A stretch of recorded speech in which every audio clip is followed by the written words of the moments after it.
امام مہدی کا جو تصور ہمارے ہاں ہے اس میں ذہنوں میں بڑا انتشار ہے، کنفیوژن ہے، اس لیے کہ دو مہدی جمع ہو گئے۔ ایک تصور مہدی کا وہ ہے جو اہل تشیع کے ہاں ہے، اور ایک تصور مہدی کا وہ ہے جو اہل سنت کے ہاں ہے۔ ان دونوں میں زمین و آسمان کا فرق ہے۔ صرف ایک لفظی اشتراک نے، ایک نام کے مشترک ہونے نے ذہنوں کے اندر بہت سے مغالطوں کا جال جو ہے وہ پھیلا دیا ہے۔ اس کے لیے مجھے جو بنیادی فرق ہے اہل سنت میں اور اہل تشیع میں، اس میں سے ایک موضوع پر گفتگو کرنی ہوگی۔ اہل سنت کا جو مجمع علیہ عقیدہ ہے، اسی سے ہم نے گفتگو شروع کی تھی، وہ ختم نبوت۔ نبی اکرم صلی اللہ علیہ وسلم پر ہر نوع کی نبوت ختم ہو چکی۔ آپ کے بعد کوئی نبی نہیں ہے، نہ کوئی ذلی ہے، نہ بروزی ہے، نہ جزوی ہے، نہ کلی ہے، نہ صاحب شریعت ہے، نہ بغیر شریعت ہے، نہ صاحب کتاب ہے، نہ بغیر کتاب۔ نبوت کی بنیاد ہے وحی نبوت پر، اور وحی نبوت کا دروازہ بند ہو چکا، یہ کھڑکی ہمیشہ ہمیشہ کے لیے بند ہو۔ اسی ضمن میں نبوت کا خاصہ ہم مانتے ہیں عصمت، معصوم ہونے۔ معصومیت جو ہے یہ خاصہ نبوت ہے اہل سنت کے نزدیک۔ جب نبوت ختم ہوئی تو معصومیت بھی ختم ہوئی۔ اب خطا کا امکان ہے، اجتہاد کا دروازہ ہے کھلا ہے، کوشش کرو، محنت کرو، صحیح سے صحیح رائے تک پہنچنے کے لیے ایڑی چوٹی کا زور لگاؤ، کتاب و سنت کے جو محکمات ہیں، جو اس کی اساسات ہیں، اس سے استدلال کرتے ہوئے، استنباط کرتے ہوئے نتائج تک خود پہنچو، یہ اجتہاد ہے۔ اس اجتہاد میں جہاں ثواب کا امکان ہے، خطا کا بھی۔ ثواب یہاں سے والا ثواب نہیں، فواد والا ثواب، جس سے آپ بولتے صائب الرائے، وہ شخص کہ جس کی رائے صحیح ہوتی ہے۔ تو ثواب کا بھی امکان ہے کہ صحیح رائے تک انسان پہنچ جائے، اور خطا کا بھی احتمال ہے۔ یہ جو خطا کا احتمال ہے، اگر پوری نیک نیتی سے خطا ہوئی ہو، انسان کی اپنی نیت میں کوئی فساد نہ ہو، اس کے اپنے اندر کوئی اس کے ارادوں میں کجی نہ ہو، تو اگر خلوص اور اخلاص کے ساتھ ایک مجتہد غلطی کرتا ہے، خطا کرتا ہے، ہمارا موقف یہ ہے کہ اسے بھی اجر ملے گا، اکہرا اجر ملے گا، اس لیے کہ اجتہاد کا مادہ وہی جہد ہے۔ اس نے خلوص کے ساتھ محنت کی ہے، جد و جہد کی ہے، مطالعہ کیا ہے، غور و فکر کیا ہے، کتاب و سنت کی نصوص کو کھنالا ہے، اس نے ایک رائے قائم کی ہے۔ اس رائے کے قائم کرنے میں اگر وہ بربنائے طب بشری کسی خطا کا مرتکب ہو گیا ہے تو یہ اس کے دسترس سے، اس کے اختیار کے دائرے سے باہر ہے، لہذا اسے اس کی محنت کا جو ثواب ضرور ملے گا۔ تو مجتہد مختی کے لیے اکہرا ثواب ہے، اور مجتہد مصیب یعنی جو ثواب تک پہنچ گیا، صحیح رائے تک پہنچ گیا، اس کے لیے دوہرا ہے۔ یہ معاملہ میں نے اس سے پہلے بھی ایک مرتبہ عرض کیا تھا کہ ہمارے ہاں اتنا قطعی ہے کہ ہمارے نزدیک حضرت ابو بکر بھی معصوم نہیں ہے، حالانکہ بالاتفاق وہ سب سے افضل ہے پوری نوع انسانی میں انبیاء کے بعد، افضل البشر بعد الانبیاء بالتحقیق، صرف اس امت میں نہیں، کل نوع انسانی میں۔ جیسے کہ محمد رسول اللہ صلی اللہ علیہ وسلم تمام انبیاء سے، تمام رسولوں سے افضل ہے، اسی طرح آپ کی امت کے جو صدیق اکبر ہیں وہ تمام امتوں کے صدیقین سے افضل ہے، افضل البشر بعد الانبیاء بالتحقیق ابو بکر صدیق رضی اللہ تعالیٰ۔ اب آپ سوچئے، ہماری یہ رائے ہے، کسی کی ہو یا نہ ہو اس سے اس وقت سروکار نہیں ہے، ہماری یہ رائے ہے، اور پھر بھی ہم کہتے ہیں کہ ابو بکر بھی خطا سے محفوظ نہیں، معمول نہیں، ان سے بھی خطا کا امکان ہے، وہ معصوم نہیں ہے۔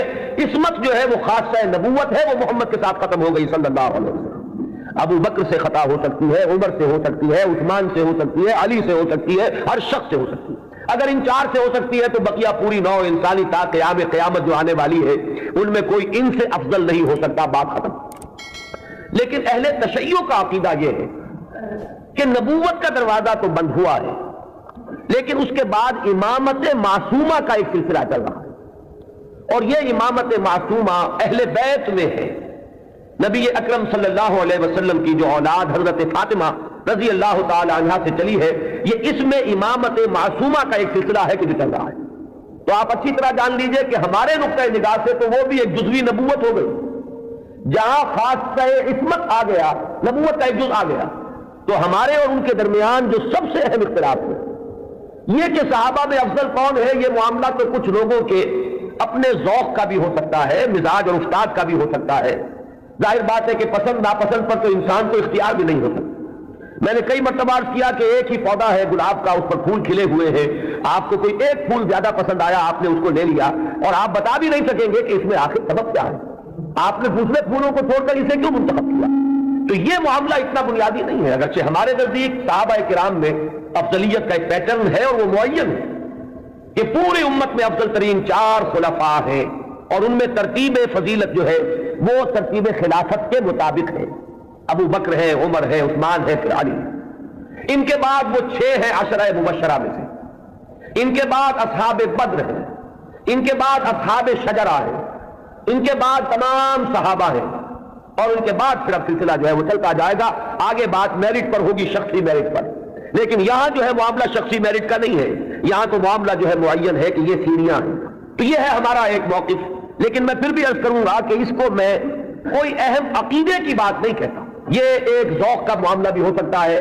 یہاں تک کہ امام الہند حضرت شاہ ولی اللہ دہلوی رحمۃ اللہ علیہ نے ایک بڑی عجیب بات لکھی. وہ یہ لکھتے ہیں کہ اگر میری طبیعت کو اس کے آزاد رجحان پر چھوڑ دیا جائے تو وہ فضیلت علی کی طرف زیادہ مائل ہے. کتنی سچی بات کہی ہے کہ میرے ذاتی رجحان کو, میری طبیعت کو, ایک ہے میرا ذوق, اگر اسے آزاد چھوڑ دیا جائے تو وہ کچھ فضیلت علی کی طرف زیادہ اس کا رجحان ہے, وہ زیادہ قائل ہے. لیکن مجھے حکم ہوا ہے کہ میں فضیلت کا اقرار کروں ابو بکر اور عمر اور عثمان. اب یہ ہے مقام, یہ جامعیت ہے, یہ توازن ہے. لہذا میں عرض کروں گا کہ اس مسئلے کو میں پھر بھی ثانوی کہوں گا, دوسرے درجے میں, لیکن یہ جو بنیادی بات ہے یہ بہت بڑا اختلاف ہے اور ہمارے اعتبار سے تو در حقیقت یہ ایک جزوی نبوت ہے کہ جس کے قائل ہیں ہمارے یہ بھائی جو اپنے آپ کو اہل تشیع ہیں. بہرحال ان کا بھی آگے سلسلہ, یہ عام معلومات کے لیے بھی بات ہے کہ ذہنوں میں رہنی چاہیے. ہمیں اکثر و بیشتر بڑی بنیادی باتیں بھی اپنی تاریخ کی معلوم نہیں. ہم چونکہ سنی ہیں, سنیوں کے اختلافات کو ہم خوب جانتے ہیں, لیکن یہ کہ اہل تشیع میں اختلاف آگے کیا ہوئے ہیں اکثر و بیشتر ہمارے علم میں نہیں.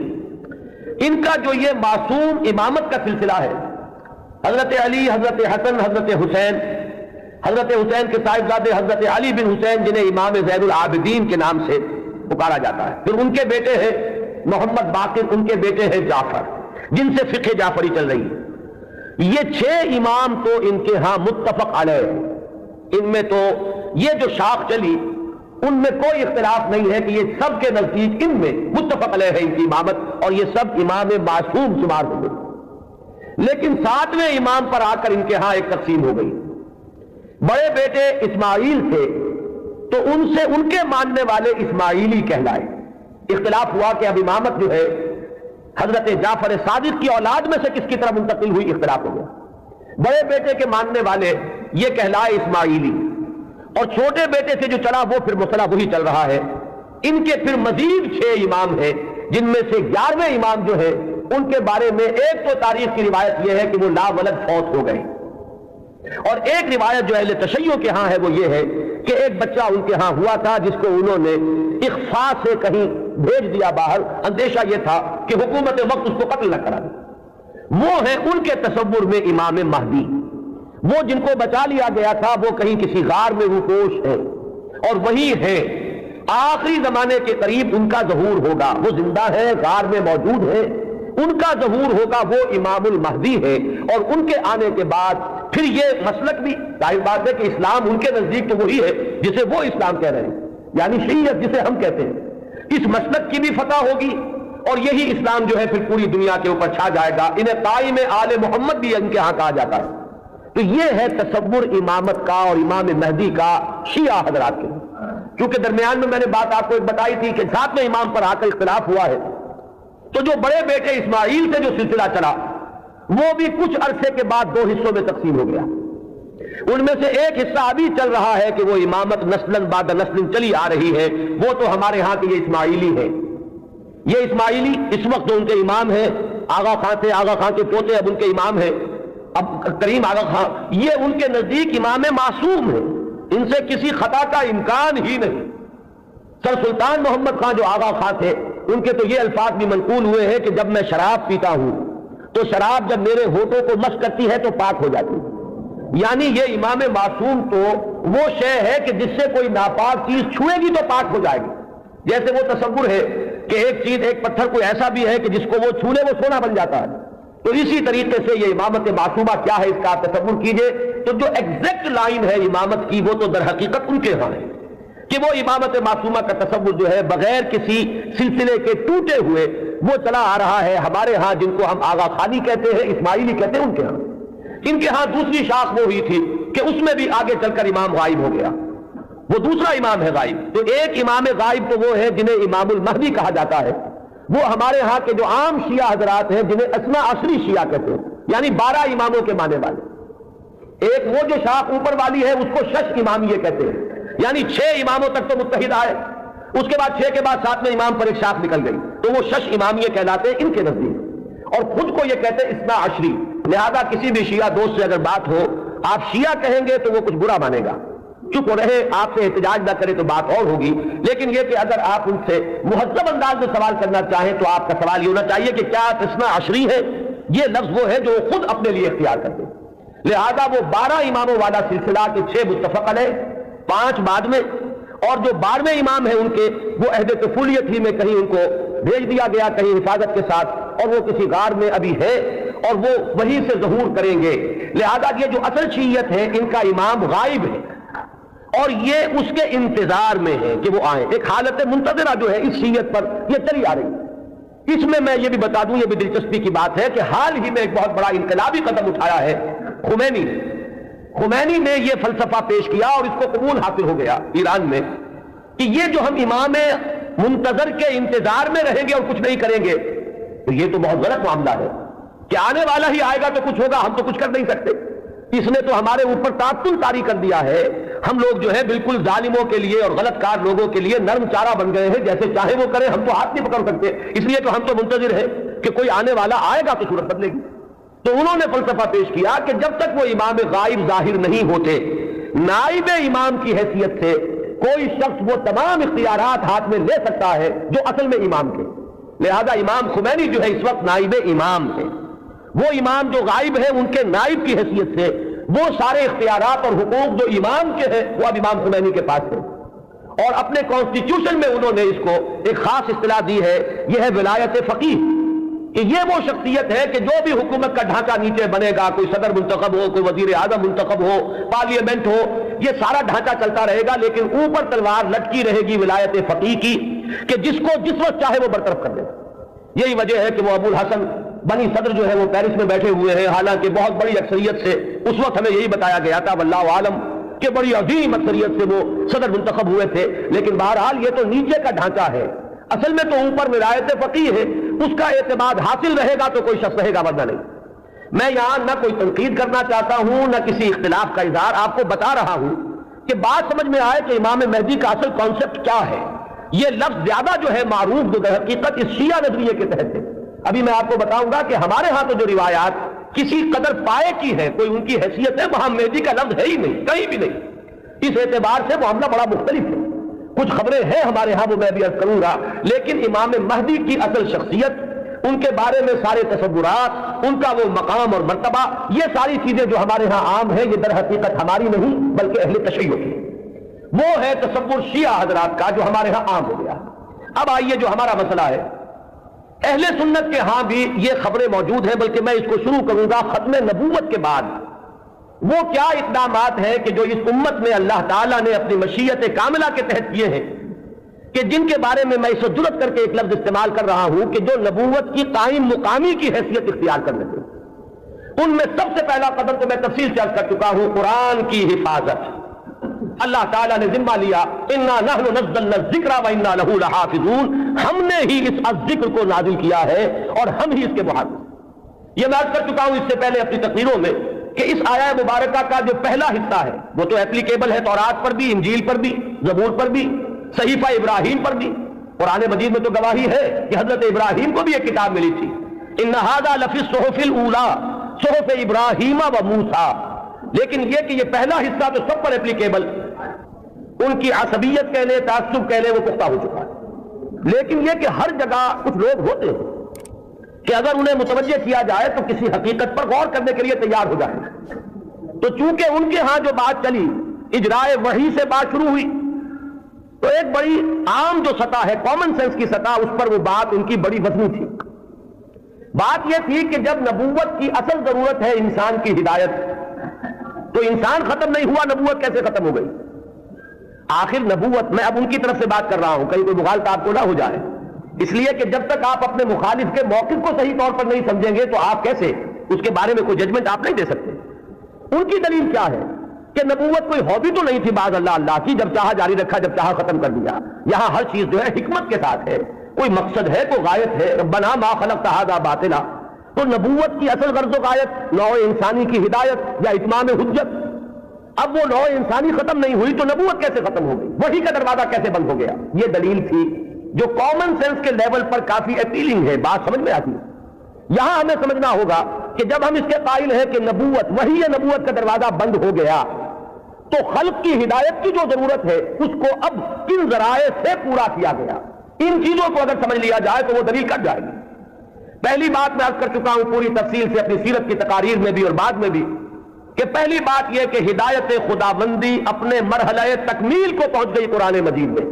اس حقیقت کا جتنا ادراک ہوگا اور شعور کی سطح پر جتنی ریئلائزیشن ہوگی اس کی، اتنا ہی یوں سمجھیے کہ اس فتنے کا دروازہ بند ہوتا چلا جائے گا، کہ وہ ہدایت جو وحی کے ذریعے سے دینی مقصود تھی وہ اپنے کلائمیکس کو، نقطہ عروج کو، اپنے نقطہ کمال کو پہنچ چکی قرآن مجید میں۔ اور دوسری بات یہ کہ اس ہدایت خداوندی کا وہ جو اب مخزن ہے، علامہ اقبال کے الفاظ میں نوع انسان را پیام آخرین حامل او رحمت للعالمین، اس کی حفاظت کا ذمہ اللہ نے لیا۔ اب یہ ایک بہت بڑا ہسٹوریکل فیکٹ ہے کہ اگرچہ ہم مانتے ہیں سابقہ کتابیں بھی اللہ کی نازل کردہ تھیں، لیکن ان کی حفاظت کا ذمہ نہیں لیا گیا۔ کیا وجہ؟ ترجیح بلا مرجع تو ظلم قرار پائے گی، کوئی نہ کوئی بنیاد ہے ترجیح کی، کہ اس کی حفاظت کا ذمہ لیا اور ان کی حفاظت کا ذمہ نہ لیا۔ کیوں؟ اس لیے کہ یہ ہدایت کامل اور آخری ہدایت ہے۔ اگر یہ بھی گم ہو جائے تو پھر تو یا تو اس کھڑکی کو کھولیے، وہی نبوت کا دروازہ پھر کھلنا چاہیے، ورنہ یہ ہے کہ اگر یہ محفوظ ہے تو پھر کوئی منطقی ضرورت اور عقلی ضرورت اس کھڑکی کے کھولنے کی نہیں۔ تو پہلا انتظام جو اللہ نے کیا ختم نبوت کے بعد، جو ایک خلا پیدا ہوا ہدایت انسانی کے سلسلے میں، اس کے لیے پہلا انتظام قرآن مجید کی حفاظت۔ اب یہ کتاب محفوظ ہے تا قیام قیامت۔ اس کے معنی میں لوگ گھپلا کر لیں، اس کے ترجموں میں تحریف ہو جائے، الحاد ہو جائے، ادھر موڑ لے ادھر تروڑ لے، خود بدلتے نہیں قرآن کو بدل دیتے ہیں، ہوئے کس درجہ فقیہان حرم بے توفیق۔ لیکن یہ ترجموں میں ہو سکتا ہے، تفسیروں میں ہو سکتا ہے، متن میں ممکن نہیں ہے۔ وہ ٹیکسٹ جو ہے ہمیشہ ہمیں اس کے لیے محفوظ رہے گا۔ پہلا انتظام یہ۔ دوسرا انتظام جو ایک ضمانت دی ہے اللہ تعالیٰ نے اور جس کی خبر دی ہمیں محمد رسول اللہ صلی اللہ علیہ وسلم، ضامن تو اللہ ہے لیکن اس کی خبر دینے والے اللہ کے رسول ہیں۔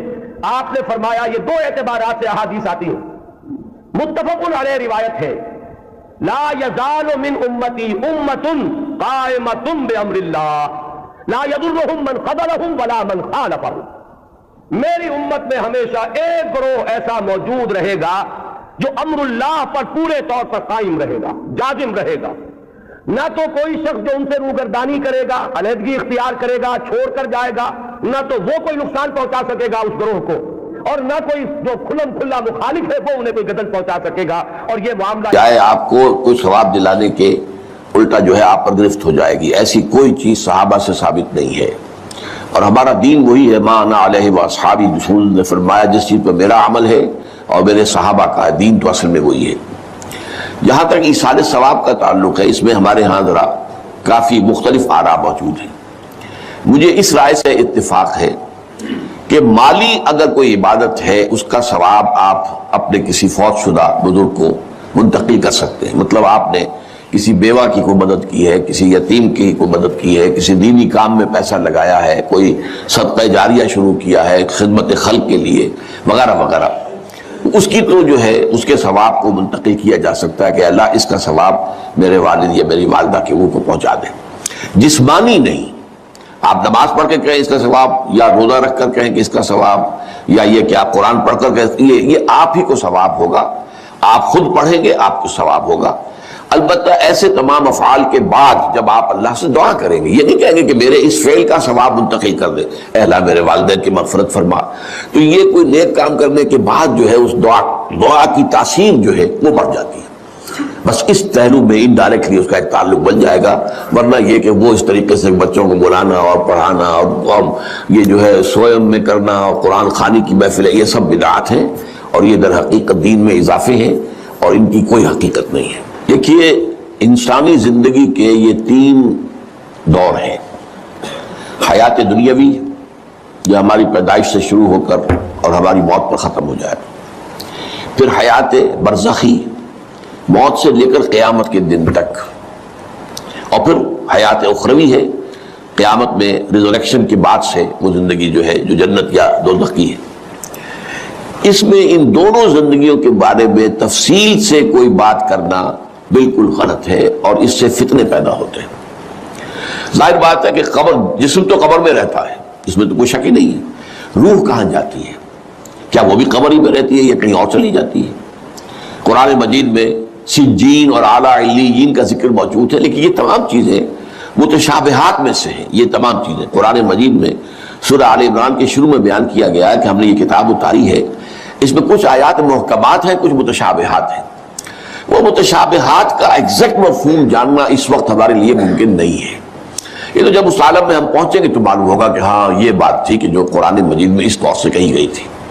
لیکن یہ کہ اس وقت جو ہے جتنا کچھ ہمیں حدیث صحیح میں مل جائے یا قرآن میں مل جائے، اس عالم برزخ میں بھی یہ تو ہوتا ہے کہ جو نیک لوگ ہیں انہیں کچھ نہ کچھ جو ہے اثرات اچھے ان پر پڑتے رہتے ہیں، ان کی ارواح پر کہہ لیجئے، اور کچھ جو برے ہیں ان کے اوپر جو آخری انجام ہونا ہے اس کی کچھ ریفلیکشن ہوتی رہتی ہے، جس کو حدیث میں کہا گیا ہے کہ ہر قبر جو ہے وہ یا تو جنت کے باغیچوں میں سے ایک باغیچہ ہے یا دوزخ کے گڑھوں میں سے ایک گڑھا ہے، یا کہیں کہہ دیا جاتا ہے کہ کھڑکی کھول دی جاتی ہے اس میں، یا جنت کی طرف سے کہ ٹھنڈی ہوائیں آئیں، خوشبوئیں آئیں، اور یا دوزخ کی طرف سے کہ آگ کی لپٹ آئے۔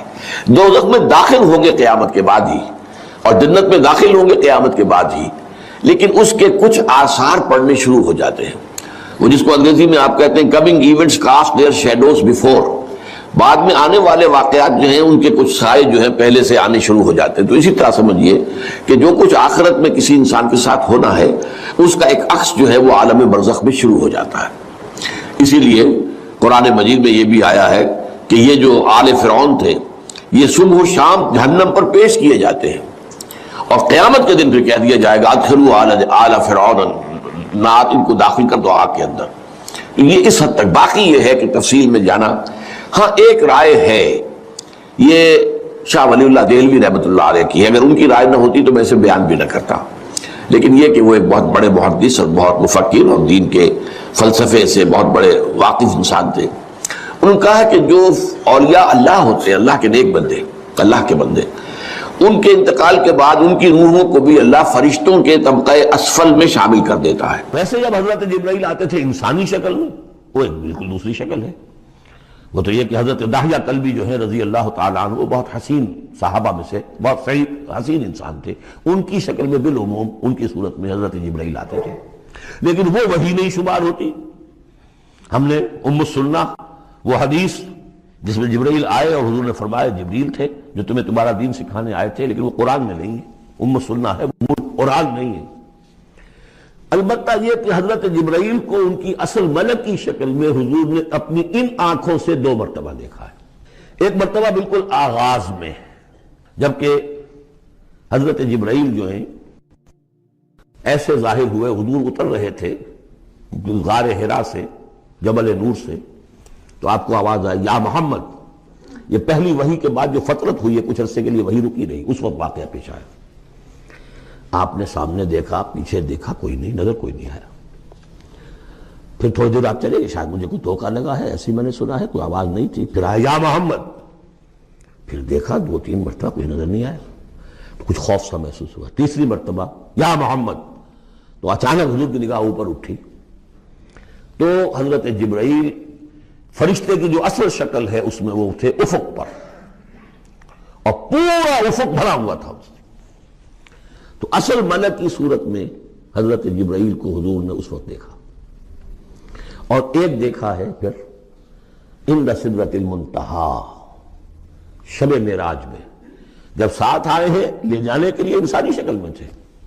کوئی سواری بھی ایسی تھی جس کو کہ براق کہا جاتا ہے، وہ بھی محسوس شے تھی، لیکن یہ کہ جہاں انہوں نے کہا 7ویں آسمان پہ جا کر کہ بس اب آگے میری گنجائش، اب آگے آپ کو اکیلے جانا ہے، اس سے آگے اگر میں گزرا میرے پر جل جائیں گے، بے سوز تجلا بے سوز پرم، اگر یکسر منہ برتر پرم، اگر میں نے اب اس سے آگے ایک بال برابر بھی میں آگے بڑھا تو میرے پر جل جائیں گے، تب آگے آپ کا کام۔ اس وقت بھی وہ ان کی اصل شکل میں ظاہر ہوئی، حضرت جبرائیل علیہ السلام۔ یہ بات اس لیے ضروری ہے کہ جیسے محدثین جو ہیں وہ اس کی تحقیق کرتے ہیں کہ حضور سے کس نے سنا، اس سے جو روایت کر رہا ہے کہ میں نے اس صحابی سے سنا جو تابعی ہے، آیا ان کی ملاقات بھی ثابت ہے کہ نہیں؟ تابعین کے طبقے کا ایک شخص وہ ہے کہ جس کی عمر ابھی 6 برس کی ٹھیک ہے، وہ صحابی فوت بھی ہو گئے اور وہ کہہ رہا ہے میں نے ان سے سنا، تو پھر وہ حدیث جو ہے محدثین اس کو قبول نہیں کریں گے۔ تو دیکھتے ہیں کہ لنک جو ہے مضبوط ہونا چاہیے، روایت ہے نا، ان فلاں ان فلاں ان فلاں، حضور سے فلاں صحابی نے سنا، اس نے سنا، اس تابعی نے سنا، یہ لنک جو ہے یہ ملاقات ثابت ہونی چاہیے۔ تو چونکہ جو حدیث اللہ ہے، یہ قرآن کیا ہے؟ حدیث اللہ، یہ حدیث ہے، احسن الحدیث اللہ الذی انزل احسن الحدیث کتابا متشابہا مثانیہ، یہ ہم پڑھ چکے ہیں سورہ زمر میں۔ اس حدیث کا یہ حدیث اللہ سے کس نے سنا؟ جبرائیل نے۔ جبرائیل سے کس نے سنا؟ محمد نے۔ تو ان کی ملاقات ثابت ہے۔ اصل ملکی شکل میں حضرت جبرائیل کا دیکھا جانا اس اعتبار سے بہت اہم ہے، اس لنک کو اسٹیبلش کرنے کے لیے اس کو یہاں پہ بیان کیا جا رہا ہے۔ ما ضل صاحبکم وما غوا، تمہارے یہ ساتھی ہے لوگوں، یہ محمد نہ بہکے ہیں اور نہ بے راہ ہوئے ہیں، نہ بھٹکے ہیں۔ وما ينطق عن الهوى، اور یہ جو کچھ کہہ رہے ہیں اپنے جی سے نہیں کہہ رہے، خواہش نفس سے نہیں کہہ رہے۔ ان هو الا وحی یوحی، نہیں ہے یہ مگر وحی جو ان کی طرف کی جا رہی ہے۔ علمہ شدید القوی، انہیں تعلیم دی ہے، سکھایا ہے اس نے جو بہت طاقتور والا ہے۔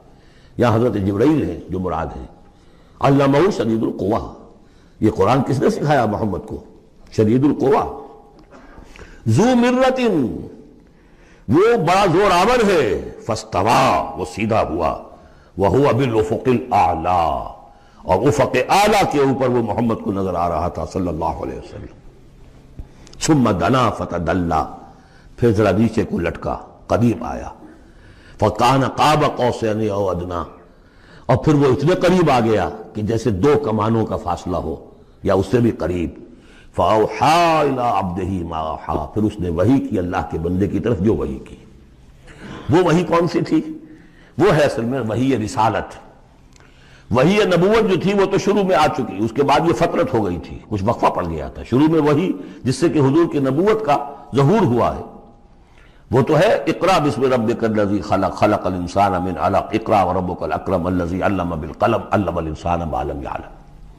لیکن اب یہ سورہ مدثر کی آیات اس وقت نازل ہوئیں، یا ایھا المدثر، جب حضور گھر آ گئے اور پھر آپ نے اپنی اہلیہ سے کہا، خوف زدہ تھے جو بھی منظر دیکھا تھا، ملکی شکل، فرشتے کی شکل، اب وہ تو حضور ہی نے دیکھا جو دیکھا، ہم تو نہیں سمجھ سکتے کہ آپ نے کیا دیکھا، لیکن یہ کہ اس کے بعد آپ آئے، آپ نے کہا مجھے کمبل اڑا دو، لحاف اڑا دو، لحاف اوڑھ کر آپ لیٹ گئے، تو پھر وہ وہی یا ایھا المدثر قم فانذر وربک فکبر، اے لحاف میں لپٹ کر لیٹنے والے کھڑے ہو جاؤ اور خبردار کرنا شروع کر دو لوگوں کو۔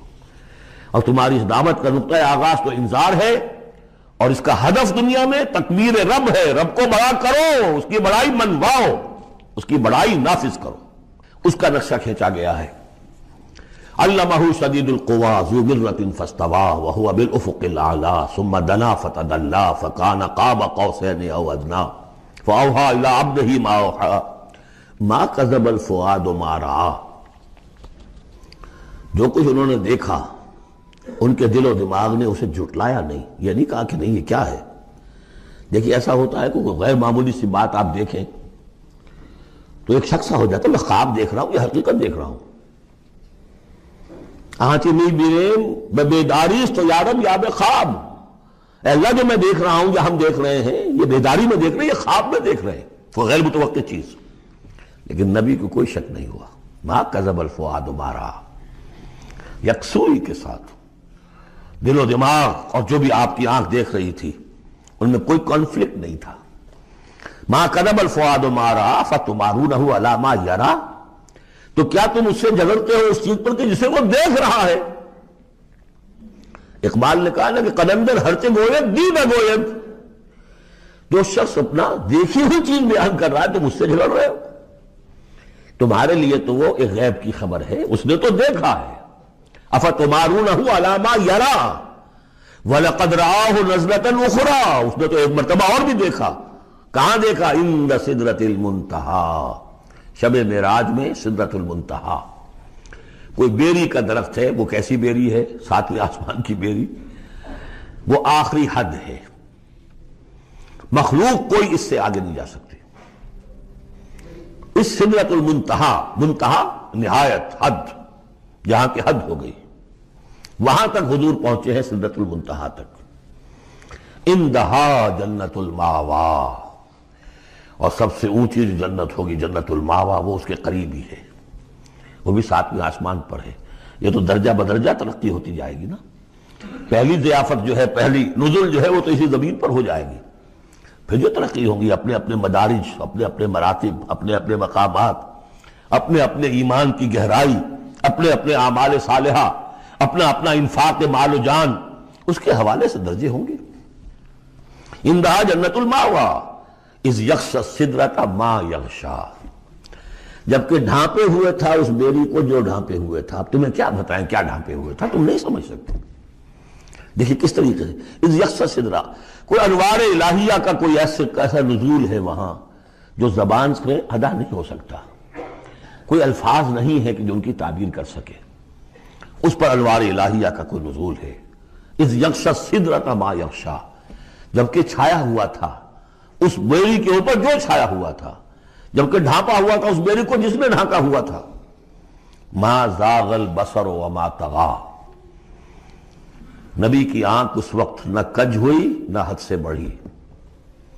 یہ دو انتہائیں ہوتی ہیں. ایک تو یہ کہ آپ کسی انٹینس لائٹ کو فیس نہ کر سکے تو نگاہ ہٹائیں گے، آپ یہ جھپک لیں گے، فیس نہیں کر سکتے اگر آپ میں ہمت نہیں، استعداد نہیں ہے. نبی کا ظرف اتنا تھا کہ ان انوار الہیہ کا براہ راست مشاہدہ کیا ہے، اور نگاہ آپ کو ادھر ادھر کرنے کی ضرورت پیش نہیں آئی. لیکن طغا ایک حد ادب بھی ہوتا ہے جس سے آگے انسان کو نہیں جانا چاہیے.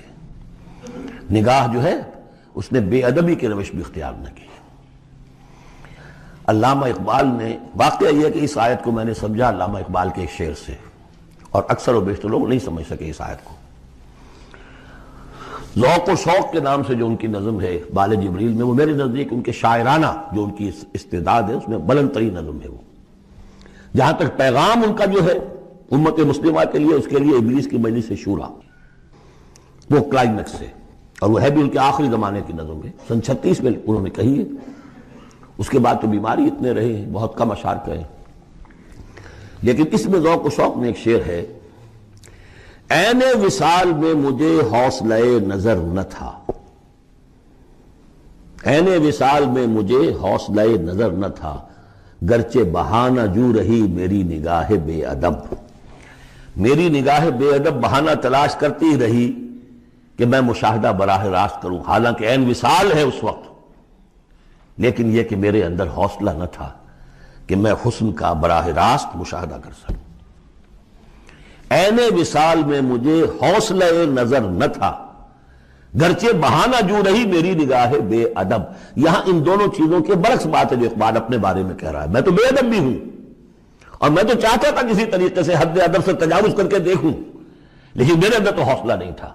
محمد میں وہ حوصلہ تھا، دیکھا ہے، براہ راست دیکھا ہے، نگاہ جما کر دیکھا ہے، لیکن ایک حد سے تجاوز نہیں کیا، حد ادب کے اندر رہے. ما زاغ البصر وما طغى لقد رأى من آیات ربہ الکبریٰ، دیکھا انہوں نے اپنے رب کی عظیم ترین آیات کو. اب وہاں جا کر جو مشاہدہ ہوا ہے وہ تو اللہ کی عظیم ترین آیات کا ہے. اور اسی سے در حقیقت دلیل ہے ام المومنین حضرت عائشہ صدیقہ رضی اللہ تعالی عنہ اور حضرت عمر رضی اللہ تعالی عنہ کا جو قول ہے. شب معراج میں بھی حضور نے اللہ کو نہیں دیکھا، اللہ کی عظیم ترین آیات کو دیکھا جو تجلی تھی اس وقت اللہ کی. حضرت عائشہ صدیقہ کا کہنا تو یہ ہے کہ نور لا یرا، وہ نور ہے، دیکھے کیسے جا سکتا ہے. بہرحال وہاں بھی قرآن جو کہہ رہا ہے وہ یہ نہیں کہہ رہا ہے کہ اللہ کو دیکھا، نہیں، جیسے کہ وہ جو شب معراج میں پہلا سفر کا حصہ تھا زمینی، مسجد حرام سے مسجد اقصی تک، سبحان الذی اسری بعبدہ لیلا من المسجد الحرام الی المسجد الاقصی الذی